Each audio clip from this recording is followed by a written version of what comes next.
What's up, internet? My name's Ori. Welcome back to the channel. If you're new here, hit that subscribe button. You like this video, hit that like button, hit that notification bell. You'll never miss a video. You'll never miss a stream. Today we're going over BBCan episode number 20, the eviction episode. This was a pretty good one, honestly. We had a lot of really fun segments in there. A lot of things I have some big thoughts on.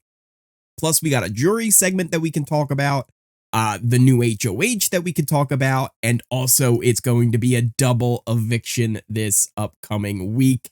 So a lot of really cool stuff going down. First, with the episode, we started off with the fallout from the veto competition. Ty won veto, and Claudia says how this is pretty much the worst case scenario, that she had put Ty up, he wins the veto, and now he has to come down with no chance of him going to jury. So it's really the worst case scenario for her, but it's also the worst case scenario for the crown, and more so for the shady bunch, Anika, Kuzi, and Daniel, because one of the three of them will be going on the block.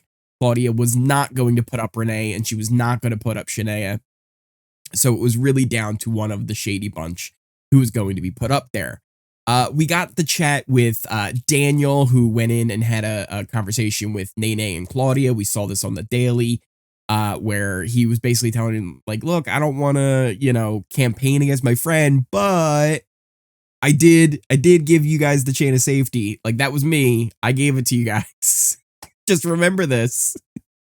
And what we didn't actually see in this conversation, which we did see on the dailies, and something that was kind of shown in the diary room. I'm assuming because there was a hand symbol. It was something like this or something when everybody was voting.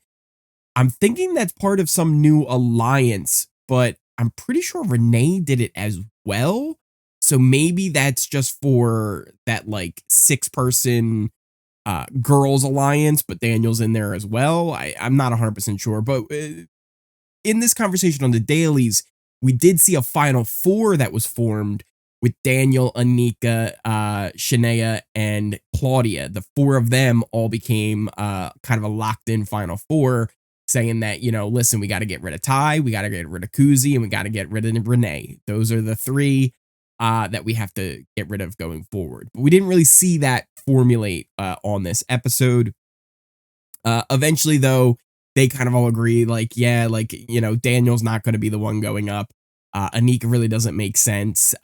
Claudia had debated about doing a, random draw, but she does end up, thinking that Kuzi's probably the best one to go up.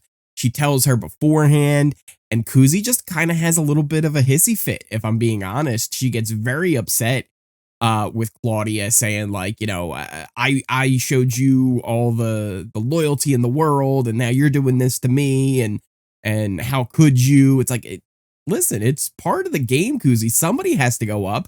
Would you have rather Daniel or Anika go up? Sure, but someone had to go up. So maybe you should have fought a little harder to not go up there. Then we get to the veto ceremony. Kuzi does go up, and then we actually get another conversation with Kuzi and Claudia, where again she kind of tells her reasonings for doing it. Again, giving her all the reasons why she didn't put Daniel and she didn't put Anika up. And that Kuzi, hadn't touched the block yet, so it was kind of a good time for her to go up. Daniel had, saved them in the chain of safety, so it really just kind of made sense for Kuzi to go up. And then Kuzi tries to discredit Daniel, saying, "Oh, well, that wasn't his decision. I was the HOH, and I told him to give it to you guys." Doesn't work that way, Kuzi. It really doesn't work that way, and I'm just really kind of shocked. At the second that Kuzi is in danger, the second that Kuzi has a little bit of adversity in this game, she completely just kind of falls apart. And this is what I've kind of been saying from the very beginning of the season, is I like Kuzi. I liked her going into the season. I thought she was going to be a very good player, but she has shown me none of what I thought was going to be good about her. I thought, being a 911 operator, she would have this ability to kind of de-escalate situations and have these conversations with people that she needs to have. But it doesn't seem like she can separate her emotions from the game very well when she's having these conversations. If you ask me, it's kind of similar to how Ty acts when he's confronted with things in the game that he doesn't like. And honestly, I feel like Kuzi and Ty are playing very similar games. Both of them are seen as very big targets, and both of them should be worried in the upcoming weeks. We saw, speaking of Kuzi and Ty, the two of them make a little final two deal since Kuzi, I think, is realizing she needs Ty around and needs Ty to win these competitions and drag her to the end so that it could be the two of them sitting next to each other. Kuzi would get all the votes. Ty would be sitting there on his hands after winning all those competitions, but it meaning nothing because Kuzi would walk away with the win. We saw the pitch from Hope to Ty about trying to get his vote. He seemed like he was very certain that he had Ty's vote, and he moved on to Daniel and Anika. And when he's with Daniel and Anika, he says, listen, Kuzi has a final two with Ty. Like, she will take him to the end. She'll take out you, Daniel, and then she'll take out you, Anika, and you need two comp beasts on your side. And that's where I think he lost them. You cannot, as much as Kuzi needs to go for Daniel or Anika to win the game, you cannot keep two strong competitors like Hope and Ty in the game at the same time. You needed to take one of them out. So as much as it was, Kuzi is the front runner to win, you can't keep those two in the game if you want to move forward. Before we get to the actual eviction, we did have the jury segment in there, which happened even a little bit earlier in the episode. But to be honest, there wasn't too much from it to report. Dan did fully confirmed, get it fully confirmed that Santina was the invisible HOH. But the biggest thing that did come out of it was that all three of them think that Kuzi has the best chance of making it to the final two. Everyone who has been evicted so far is all saying Kuzi, Kuzi, Kuzi, but everyone in the house seems to realize this as well. So they're more than likely going to take her out sooner than later, I would imagine. Now, once we got to the eviction, it was Hope who was evicted. Ty was the only one to actually vote for Kuzi to be evicted. So that was kind of interesting that Ty gave him that vote. Maybe it was just a pity vote, so it wasn't unanimous. Maybe it was just Ty trying to cause some chaos in there. I don't know. And then everybody was doing, so you had the crown do the crown symbol of taking off the crown when they vote out one of their members. But we also had this other hand symbol that they also did. It was something like a WMW kind of a thing. And I don't 100% know what that was. I don't think I've seen it happen at any other eviction except this one. Maybe it was something for Hope that he asked them to do, because they then did a dance segment afterwards. Gosh. Ooh, oh, and Kuzi's speech. So Kuzi basically gave like a eulogy to Hope instead of giving her speech like, oh, you guys should keep me. And as soon as she gave that speech, I was thinking, man, it would be so great if Kuzi got blindsided here. That would be an all-time speech if she just gave Hope this, like, you were a soldier for me and thank you and you're the best and, I will see you later. And then gets evicted. That would have been just amazing. But yeah, it does end up being Hope who's evicted. Another thing to note, it happened on the TikTok interview afterwards. Hope did give his Wendy's points to Kuzi. So at this point, Kuzi has a lot of Wendy's points. I would imagine they're going to be coming up soon. I don't know when they'll actually have these Wendy points take effect. It could even be like a final three scenario where maybe it gives you an advantage going into the final three HOH. I don't know. But if they do come into effect this week, Kuzi, I think, might be the one who has the most.